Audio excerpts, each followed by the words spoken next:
नमस्कार, मैं हूं श्रीनारायण तिवारी और आप देख रहे हैं नेशनल न्यूज।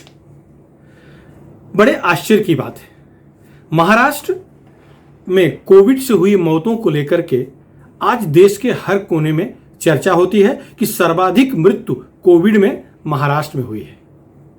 महाराष्ट्र में मृत्यु हुई है, इसके कई कारण हैं। महाराष्ट्र में अधिक बीमार भी लोग हुए हैं, इसके भी कई कारण हैं। एक तो मुंबई जैसे शहर हैं, मुंबई, पुणे, नासिक, औरंगाबाद, नागपुर जैसे शहर हैं जहां की आबादी, जहां का घनत्व सर्वाधिक है। सबसे बड़ी समस्या मुंबई की है। मुंबई में सर्वाधिक डेथ भी हुई है, सर्वाधिक लोग बीमार भी हुए हैं। कोरोना प्रकोप का दुष्परिणाम मुंबई, ठाणे, कल्याण या मुंबई के आसपास इर्द गिर्द के शहरों में ज्यादा देखने को मिला। यही सर्वाधिक लोग पीड़ित, प्रभावित, दुखी हुए। कारण क्या है? कारण घनत्व है। एक कारण यह है, बदनामी सरकार की आप खूब कर लो, कहा जा सकता है। राजनीतिक कारणों से बदनामी की जा सकती है। दवाइयां नहीं मिली हैं, ऑक्सीजन नहीं मिले हैं, बेड नहीं मिला है, लोग मरे हैं, यह कड़वा सच है। इसमें केवल सरकार ही विफल है ऐसा कहना राजनीतिक रूप से तो ठीक है, लेकिन जरा प्रशासनिक तौर पर देखें तो क्या सरकार फेल हुई है? क्या सरकार चाहती थी कि उसकी जनता मरे, या सरकार चाहती है कि उसके राज्य की जनता मरे? महाराष्ट्र सरकार ही नहीं, किसी भी राज्य की सरकार नहीं चाहेगी कि जिस जनता ने उसे चुन के सत्ता दी है वो मर जाए, कभी नहीं। ठीक है, केंद्र में भारतीय जनता पार्टी, एनडीए की सरकार है। महाराष्ट्र में भारतीय जनता पार्टी के मित्र शिवसेना, अर्थात शिवसेना प्रमुख उद्धव ठाकरे की सरकार है। भले ही वो बैसाखी पर चल रही है, लेकिन समविचारी सरकार तो कही जा सकती है। ठीक है, राजनीतिक कारणों से राष्ट्रवादी कांग्रेस पार्टी के सहयोग से सत्ता में बैठे हैं, कांग्रेस के सहयोग सत्ता में बैठे हैं, लेकिन अंदर तो उनके यह भाव ही है कि शिवाजी महाराज का नाम लेते हैं तो शिवाजी महाराज के आदर्शों पर चलने की कुछ तो कोशिश करते होंगे, ऐसा अनुमान लगाया जा सकता है। एकदम से शिवाजी महाराज का आदर्श भूल जाएंगे ऐसा मैं नहीं मानता। सफलता मिले न मिले, उनको दो बैसाखी है, बैसाखियां धोखा दे दें ये अलग बात है। मन में चिंता रहेगी। उनके सारे मंत्री दूध के दूल्हे ऐसा नहीं है। सारे मंत्री इस बात पर जो बहुत दिन तक सत्ता में रहे, 15 साल राज्य में सत्ता किए, सत्ता हासिल जिनके पास थी, कांग्रेस, राष्ट्रवादी कांग्रेस पार्टी, उनके डीएनए में क्या घुसा हुआ है ये आप सब जानते हैं, पूरा देश जानता है। लूटो, मारो, खाओ, खटो, यही उनके डीएनए में था। शिवसेना सत्ता में रही है, शिवसेना सत्ता में जहां जहां जब जब भी रही है, लूट खसोट के इस तरह के आरोप नहीं लगे हैं। कुछ लोग हो सकते हैं बुरे हों, लेकिन पूरी शिवसेना बुरी है ऐसा कोई भी नहीं कह रहा है। उद्धव ठाकरे के बारे में निजी तौर पर तो ऐसी बुराई करना उचित नहीं लग रहा है, क्योंकि साफ सुथरे छवि के व्यक्ति हैं वो। आज जो आरोप लग रहे हैं वो राजनीतिक कारणों से लग रहे हैं। हो सकता है कल अगर राजनीतिक समीकरण अलग हो जाए तो ये समीकरण भी चेंज हो जाएगा, ये आरोप भी बदल जाएंगे। खैर, ये राजनीतिक बात हो गई। आज हम चर्चा करने जा रहे हैं कि कोरोना काल में महाराष्ट्र में 65,04,000 लोग बीमार पड़े और 1,00,000 लगभग 40,000 लोग मरे। यह बहुत दुखद है। देश में इतनी मृत्यु किसी राज्य में नहीं हुई है। ये दुर्भाग्य है कि जिस राज्य का नाम महाराष्ट्र है, राष्ट्र भारत का नाम है, महाराष्ट्र भारत के एक राज्य का नाम है, ऐसे राज्य में इतने लोग मरे हैं। अब विचार करने वाली बात यह है कि इतने लोग क्यों मरे? दवाइयां क्यों नहीं मिली? ऑक्सीजन क्यों नहीं मिला? बेड उपलब्ध क्यों नहीं हुए? इन सब के लिए राज्य में एक बहुत बड़ा विभाग है जिसका नाम है FDA, food and drug administration, अन्न और औषध प्रशासन एक विभाग है। यह खुद मर गया कह लीजिए। एफडीए खुद अंतिम सांस ले रहा है, ऐसी हालात है। जिस एफडीए के ऊपर राज्य के 12.5-13 करोड़ जनता की स्वास्थ्य की चिंता करने की जिम्मेदारी है, वह अंतिम सांस ले रहा है। 12.5-13 लाख करोड़ आबादी के स्वास्थ्य की चिंता करने वाला विभाग के पास 70,000 मेडिकल स्टोर पर विजिट करने के लिए केवल 65 ड्रग इंस्पेक्टर हैं। हैरान हो गए सुन करके आप। इतना ही नहीं, 70,000 मेडिकल स्टोर पर निरीक्षण करना ही नहीं है, उन्हें 700 कॉस्मेटिक फैक्ट्रियों को देखना है, 500 आयुर्वेदिक फैक्ट्रियों को देखना है, लगभग 1200 एलोपैथिक फैक्ट्रियों को विजिट करना है, 200 से 250 ब्लड बैंक देखने हैं। इतना सब कुछ देखना है। कितने लोगों को? केवल 65 लोगों को। 65 ही ड्रग इंस्पेक्टर आज की तारीख में एफडीए के पास हैं। ये 65 लोग 12.5 करोड़ 13 करोड़ की जनता के स्वास्थ्य की चिंता करेंगे, कर सकेंगे क्या? एक इंसान के बस का काम है क्या? मतलब यह, और इनसे उम्मीद की जाती है कि हर हफ्ते मेडिकल स्टोर विजिट करें, मेडिकल स्टोर पे एक क्रोसिन भी बिना प्रिस्क्रिप्शन ना बिके, मेडिकल स्टोर साफ सुथरा हो, जो मापदंड है उसके तहत हो। कोरोना पीरियड में भी ये देखना था इनको, ये भी इंसान थे, लेकिन इन पर इतना बड़ा दायित्व था। इतना ही नहीं, ये तो इंस्पेक्टर की बात हो गई, राज्य में 52 असिस्टेंट कमिश्नर की पोस्ट है एफडीए में, 52। आज कितने हैं? अरे आज तो समझो 44 हो गए हैं। अभी 1 महीने पहले 18 लोगों को प्रमोशन दे दिया गया, 18 मतलब इंस्पेक्टर को, ड्रग इंस्पेक्टर को प्रमोट करके एसी बना दिया गया, वरना केवल 26 एसी थे। एसी असली कंट्रोल करने का काम एसी का होता है, इनके ऊपर जेसी होते हैं अर्थात ज्वाइंट कमिश्नर होते हैं। राज्य में सभी संभाग में एक एक ज्वाइंट कमिश्नर होते हैं। ग्रेटर मुंबई में 1, ठाणे में 1, नासिक में 1, पुणे में 1, औरंगाबाद 1, नागपुर 1, अमरावती 1, ऐसे 8 ज्वाइंट कमिश्नर की पोस्ट है एफडीए में, एक हेडक्वार्टर में आकर के। आज कितने ज्वाइंट कमिश्नर हैं? दुर्भाग्य है केवल 1 ज्वाइंट कमिश्नर है, एक ही ज्वाइंट कमिश्नर है। उसको चाहिए था कि वो मुख्यालय में बैठ करके पूरे राज्य को कंट्रोल करे, लेकिन वह मुख्यालय छोड़ कहीं और बैठा है। एक साल 1 दिन की बात नहीं, पिछले 5-6 साल से मुख्यालय से दूर कहीं और बैठा है। किस कारण से बैठा है, क्या चक्कर है, क्या रीजन है, इस पर चर्चा कभी और करेंगे। आज मुद्दा यह है कि एफडीए खुद बीमार है। आज मुद्दा यह है कि एफडीए खुद अंतिम सांस ले रहा है। आज मुद्दा यह है कि राज्य के हुई मौतों के लिए दोषी एफडीए को करार दिया जाना चाहिए। मुख्यमंत्री उद्धव ठाकरे पर दोष देने के बजाय, होम मिनिस्टर या ये हेल्थ मिनिस्टर को दोष देने के बजाय दोष सीधे सीधे एफडीए देना चाहिए। जिन मंत्री के अंदर एफडीए हो उनको दोषी मानना चाहिए, क्योंकि मेडिकल उपलब्ध कराना इनका काम था, मेडिसिन उपलब्ध कराना इनका काम था। मेडिकल स्टोर चालू रहे, उनको दवाइयां उपलब्ध हों, वो पेशेंट को दे सकें, यह काम था इस विभाग का। लेकिन यह विभाग खुद मर गया है, यह विभाग खुद सो गया है, यह विभाग वसूली में लगा था, यह विभाग टारगेट पूरा कर रहा था। टारगेट साथ पर आप समझ रहे हैं ना, वही टारगेट जो सचिन बाजी टारगेट पूरा कर रहा था, जिसके लिए आज जेल में सड़ रहा है सचिन बाजी, प्रदीप शर्मा सड़ रहे हैं, अनिल देशमुख दर भटक रहे हैं। वो टारगेट, मुझे लग रहा है कि यहां भी टारगेट चक्कर रहा होगा। ऊपर से टारगेट आया हो ना आया हो, लेकिन नीचे के लोग टारगेट बना लिए हैं। अगर उनकी इनकम टैक्स जांच करा दी जाए तो सब बातें बाहर आ जाएंगी। बहुत सारी सूची, बहुत सारी जानकारी, बहुत सारे लोगों ने मुझे इसका ब्यौरा दिया है। मैं इसको धीरे धीरे आगे आप तक पहुंचाऊंगा। सबसे घटिया बात यह हो रही है कि जो 8 संभाग हैं, 8 विभाग, जहां 8 ज्वाइंट कमिश्नर होने चाहिए थे, वहां एसी को बैठा दिया गया है। असिस्टेंट कमिश्नर को जेसी का चार्ज, ज्वाइंट कमिश्नर चार्ज दे दिया गया है।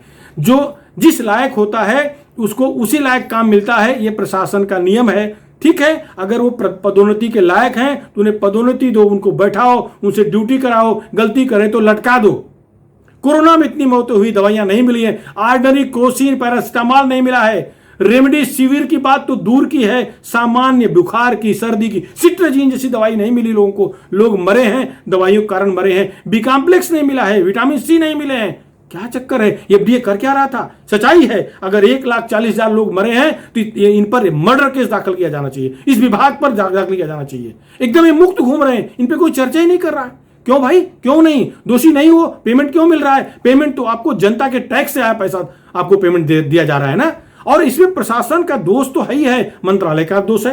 अब आज स्थिति यह है कि 2 मंत्री, कैबिनेट मंत्री कांग्रेस का, राज्य मंत्री शिवसेना का, उनके अंदर भी अनबन है, एक कड़वा सच है। अब देखिए, और इसका फायदा प्रशासन उठाता है। राजेंद्र सिंह पुराने मंत्री हैं, सीनियर हैं, वो कांग्रेस के मंत्री हैं, एफडीए के कैबिनेट मंत्री हैं।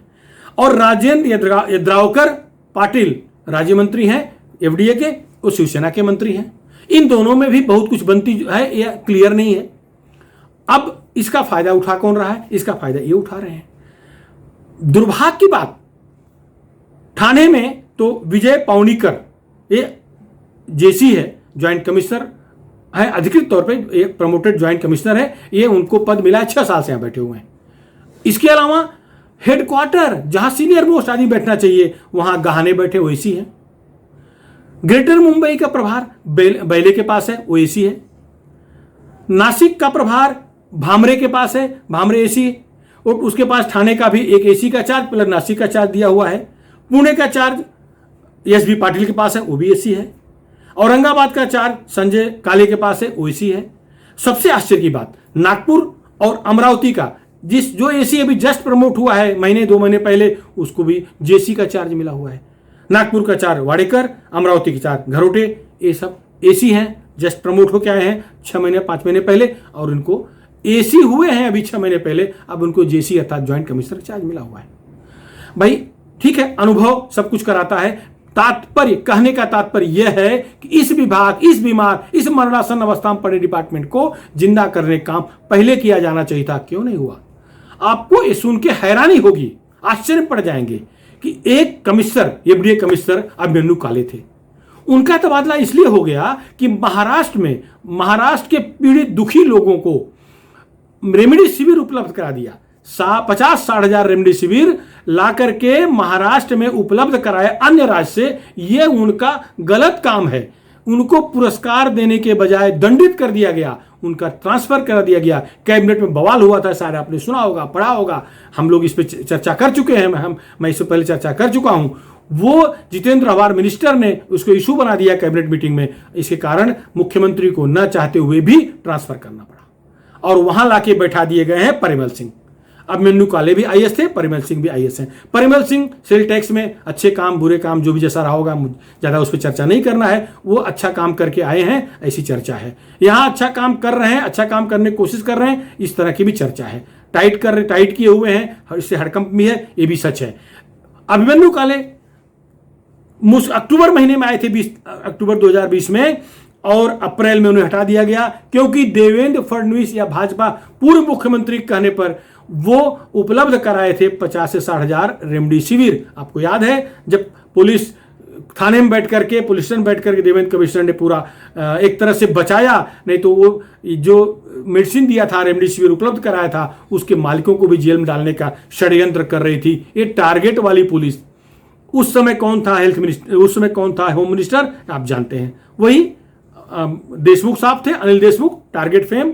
उनकी पुलिस उन व्यापारियों को, उन मेडिकल स्टोर वालों को और उन फैक्ट्री मालिकों को जेल में डालने का षड्यंत्र रच रही थी, जबकि दूसरे राज्य से रेमडेसिविर लाकर उपलब्ध कराया गया था। अभिमन्यु काले का दोष इतना था कि उन्होंने रेमडेसिविर लाने की अधिकृत इजाजत दी थी, अपने राज्य की जनता को रेमडेसिविर उपलब्ध हो। यदि रेमडेसिविर उस समय तक ट्रीटमेंट के रूप में जाना जाता था तो कमिश्नर की ड्यूटी थी, कमिश्नर अभिमन्यु काले ने अपनी ड्यूटी निभाई थी, उसका उन्हें पुरस्कार नहीं दंड मिला, हटा दिए गए। शायद अभी तक पोस्टिंग नहीं मिली, मुझे लेटेस्ट अपडेट नहीं हूं, बात इधर नहीं हुई है, लेकिन दंड यह है कि आरोप ये लगा कि भाजपा कहने पर दवाई उपलब्ध कराएगी। अरे मित्रों, अरे साथियों, अरे मंत्रियों, मेरा कहना यह है कि उस 50-60 हजार रेमडेसिविर महाराष्ट्र की जनता को मिला था, महाराष्ट्र की जनता के काम आता था, जान बचाने का काम आता था। शायद वो 1,40,000 लोग मरे हैं, इनमें से कुछ आंकड़े घट जाते।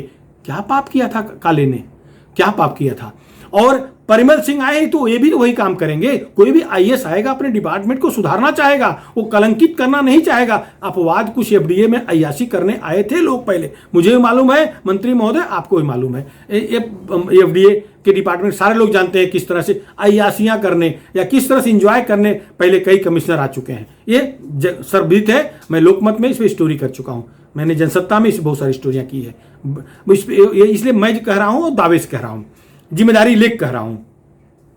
अय्याशी का अड्डा बना था कभी एफडीए, लेकिन काले ने टाइट किया और परिमल सिंह ने और टाइट कर दिया है। इससे हड़कंप जरूर मचा है, लेकिन आज हालात यह है कि जब परिमल सिंह को सबसे पहले चाहिए कि जो खाली रिक्त पद पड़े हुए हैं उसे भर्तियां होनी चाहिए। 161 पोस्ट हैं ड्रग इंस्पेक्टर की, डीआई की, केवल आज 65 हैं। क्यों नहीं भर्ती हो रही है? प्रस्ताव तैयार है, क्यों नहीं हो रहा है? दो मंत्री हैं, राजेंद्र सिंह ने सीनियर मंत्री हैं और राजेंद्र यादव, ठीक है, पाटिल, ये भी परिश्रमी मेहनती हैं, क्यों नहीं करवा पा रहे हैं? क्यों नहीं नियुक्ति हो रही है? क्यों नहीं कम से कम ये खाली पद भरे जाएंगे तो ही तो न्याय मिलेगा। दवाइयों की उपलब्धता कैसे होगी? उस पर से ऊपर से मौखिक आदेश आता है दुकानें बंद करो, मेडिकल स्टोर बंद करो। अरे मेडिकल स्टोर ही बंद कर दोगे तो दवाइयां कौन देगा जनता को? ये 65 इंस्पेक्टर कहां कितनी दुकान खोल के बैठे रहेंगे जो लोगों को दवाइयां बांटेंगे? झूठे मूठे कारण निकाल के मेडिकल स्टोर बंद कराओगे। आज आवश्यकता है खुलवाओ, आज आवश्यकता है कि मेडिकल स्टोर 24 घंटे चालू रहें, वहां काम करने वाले लोग उपलब्ध रहें। ये कराने के बजाय भ्रष्टाचार करने का मौका दे रहे हो ड्रग इंस्पेक्टरों को। ये दुर्भाग्य है। मुख्यालय को ध्यान देना चाहिए, एफडीए में ऊपर बैठे लोग ध्यान देना चाहिए। राजेंद्र शिकने जी, आपसे कह रहा हूं, आपको ध्यान देना चाहिए। राजेंद्र द्रावकर, आपको कह रहा हूं, मैं जानता हूं आप लोग मेहनती लोग, करो, आपसी अनबन हो, होने दो। सरकार में बैठे हो, कुछ नाम कमाओ, पोस्ट भरो। इंस्पेक्टर ही नहीं रहे, कौन चेक करेगा?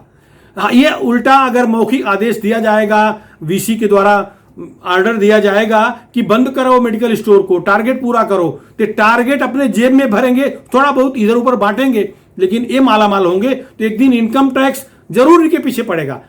बहुत कंप्लेन गई है इनकम टैक्स के पास, जिस तरह से शोषण किया जा रहा है, इसकी शिकायतें गई हैं। आज के अंक में इतना ही रहेगा, इस इशू में इतना ही रहेगा, आज की वीडियो में इतना ही रहेगा। मेरे पास पूरी डिटेल है किस तरह से करप्शन हो रहा है, लेकिन मैं फिर कहूंगा कि एफडीए को, बीमार एफडीए को, मरणासन अवस्था में पहुंचे एफडीए को जिंदा करने की आवश्यकता है। 65 इंस्पेक्टर राज्य की 12.5 करोड़ जनता के लिए इलाज का पर्याप्त प्रबंध, दवाइयों का प्रबंध नहीं करवा सकते। 70 लाख मेडिकल स्टोर विजिट नहीं कर सकते। मुख्यमंत्री उद्धव ठाकरे जी, आप निजी तौर पर इस पर ध्यान दें। सीएमओ व्यक्तिगत तौर पर इस पर फॉलो अप करना चाहिए, चीफ सेक्रेटरी को फॉलो करना चाहिए, वरना करते रहो प्रशासनिक काम, दवाइयां नहीं मिलेगी, लोग मर जाएंगे। खैर, ऑक्सीजन की जो कमी थी वो तो सरकार ने हमारी दूर कर ली। तीसरी लहर शायद न आए, भगवान करे न आए, लेकिन फिर भी तैयारी होनी चाहिए। तत्काल रिक्त पदों की भर्ती होनी चाहिए, वरना फिर 1,40,000 जो लोग मरे हैं, यह आंकड़ा बढ़ेगा। दुर्भाग्य, एक भी व्यक्ति मरता है तो भारत का नागरिक मरता है।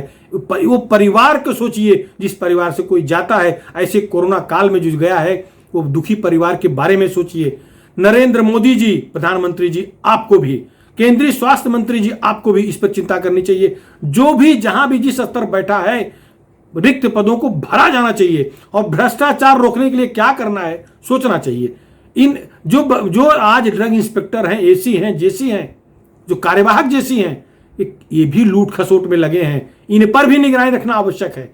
मुख्यमंत्री महोदय, आप अपनी छवि के हिसाब से कार्रवाई करें, आवश्यक है, वरना जनता त्रस्त है। ये सब मस्त हैं, इंस्पेक्टर मस्त हैं। हम बेचारे कह रहे हैं कि कम लोग हैं, बेचारे कोई नहीं है। उदाहरण अपने पास है, दे सकता हूं, पुलिंदा आया हो मेरे पास, जरूर डिक्लेयर करूंगा एक दिन। फिलहाल इस मुद्दे पे इतना ही। आपको कैसा लग रहा है? जो एफडीए द्वारा लूट खसोट मची हुई है, रोका जाना चाहिए कि नहीं है? एफडीए कमिश्नर परिमल सिंह की एक अच्छी छवि है, उन्हें तत्काल ध्यान देना चाहिए। उन्हें अपनी छवि के मुताबिक यहां कठोर कार्रवाई करनी चाहिए। केवल ये कह करके मेडिकल स्टोर बंद कर दो, सस्पेंड कर दो, इससे काम नहीं चलेगा। मेडिकल स्टोर ही नहीं खुले रहेंगे, दवाइयां कौन देगा? ये इंस्पेक्टर, ये तो लूट खसोट जुड़ गए हैं, जुटे हुए रहेंगे। इनका इतिहास है, सब देखिए, बहुत सारी स्टोरी इन पर मैंने लोकमत में किया हुआ, लगातार सीरीज किया हुआ है। मुझे सबके काले कारनामे मालूम है, पूरे डिपार्टमेंट का इन चीज मालूम है। फिलहाल इस मुद्दे पर इतना ही, आगे और खबरें और वीडियो से बनाऊंगा। आपको कैसा लगा हमारा वीडियो? पसंद आया हो तो जरूर शेयर करें। हाँ, यदि अभी तक आप हमारे चैनल को, नेशनल न्यूज चैनल को सब्सक्राइब न किए हो तो सब्सक्राइब जरूर कर लें। रेगुलर संपर्क बन रहे हैं। धन्यवाद।